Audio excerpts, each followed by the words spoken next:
Greetings and welcome to this Tutor. In this video, we'll talk about loop in Python or in general in programming. Alright, so let us start with a simple problem.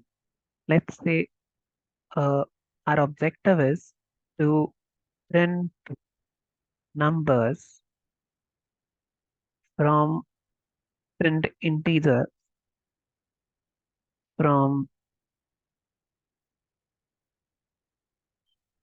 1 to 10, both included.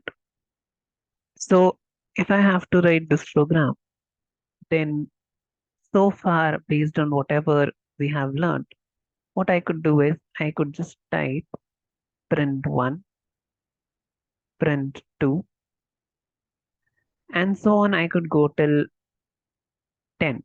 So let's say I want to print numbers from 1 to 5. So I'll do that. So I would type print 1, print 2, print 3, print 4, and print 5. Right. And if I save this and I run this program, I'll get an output as 1, 2, 3, 4, 5. Right. But there's something that is being done in this program and it is being repeated multiple times. And that something is the print statement. All right. So the print statement is being repeated again and again. It has been mentioned here, here, here, here, and here. Right. So when you're performing an operation where a set of statements is repeated, in that case, you have to use loops. All right.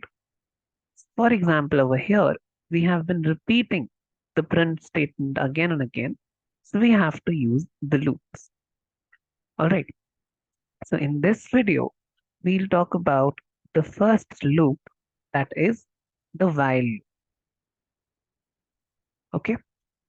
So in while loop, what we do is we have a condition that, okay, the loop would keep on going and going till this condition is satisfied.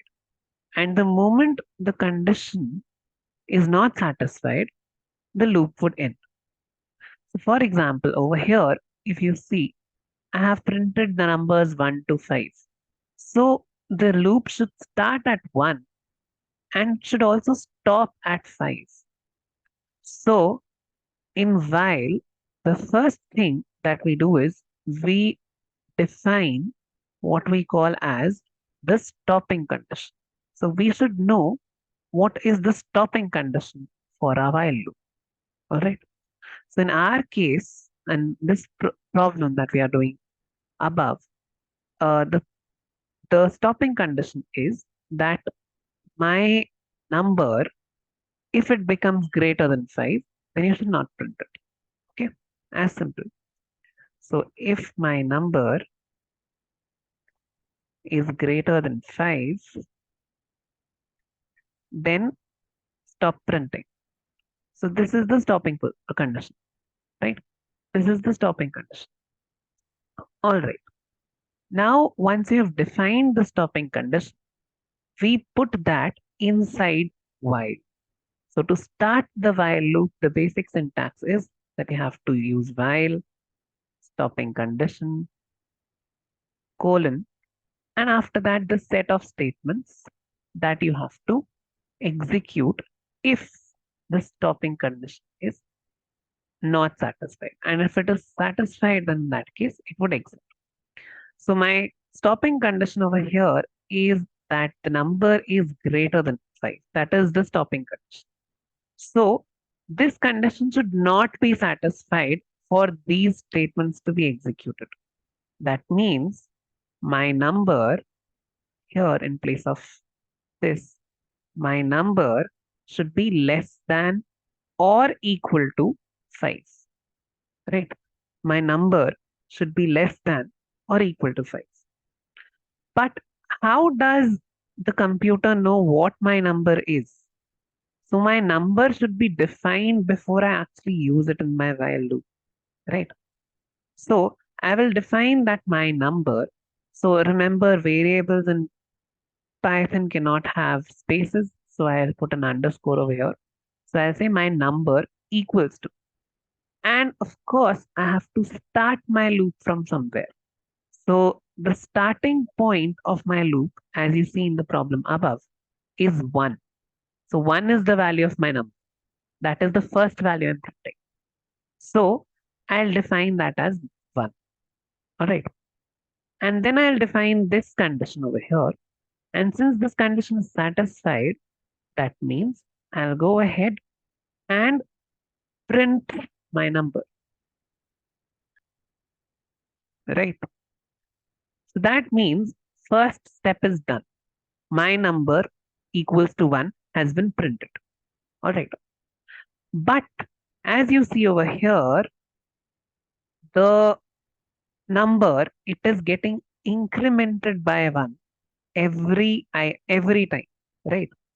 Every time it is getting incremented by 1. So we also need to do that. There are two ways you could do that in Python. The first way is you can just say my number is equal to my number plus 1. All right.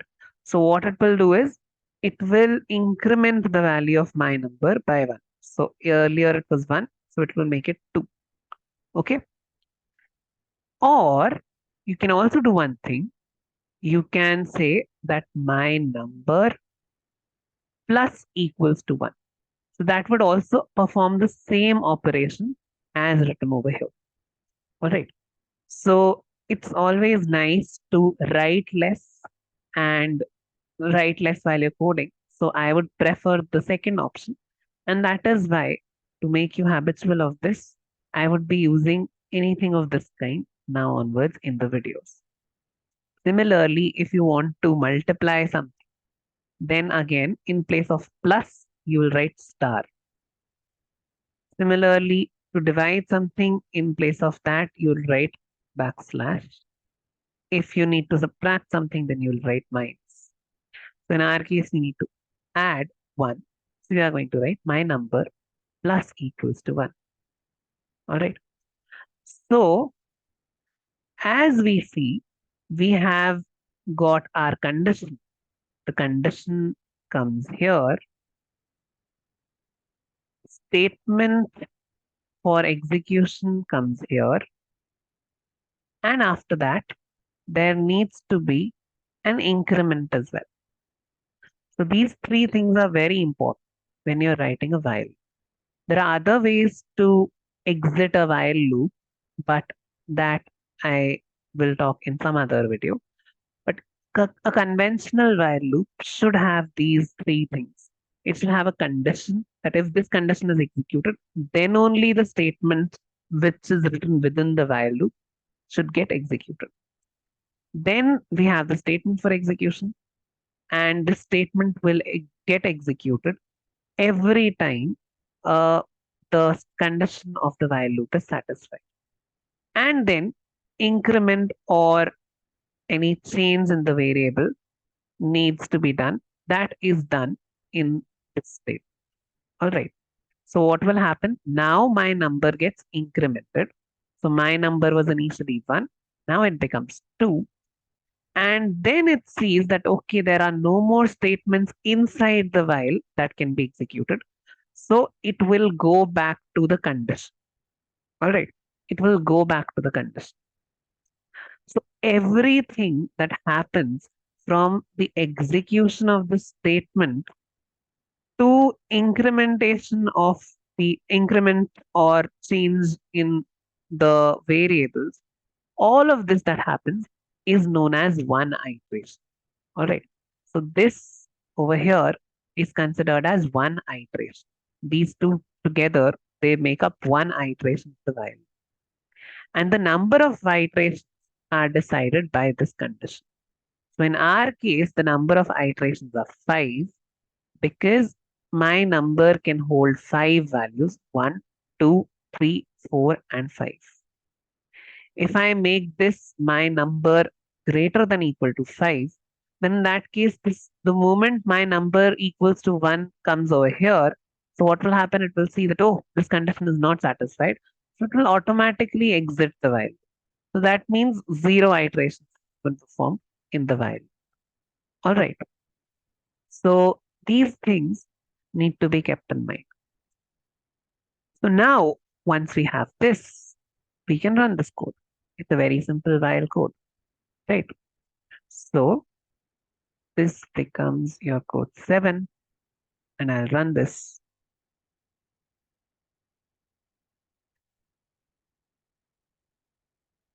Oh, over here, you need to have an underscore.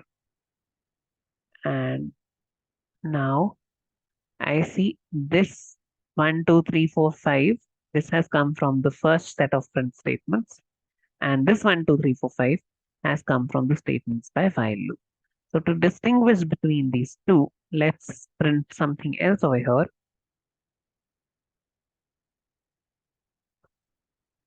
And now if we run this, you'll see the first 5 statements have print statements have been executed here.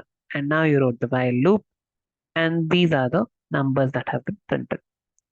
So once again, let's go through what happened in this while loop. First of all, I defined my variable. So first of all, I define the variable. Then I set a condition that, okay, the while loop should be executed as long as this condition is satisfied. Okay. Then I executed a certain statement or a set of statements inside the while loop. And after that, I updated my variable. All right. So we need to update the variable so that the while loop finally stops. Okay. The while loop is able to reach the stopping condition. Okay. So this was a simple program for while loop. We'll be performing more such problems through these lecture videos as well as the tutorials. So this could be considered as a nice introduction to using loops. Thank you.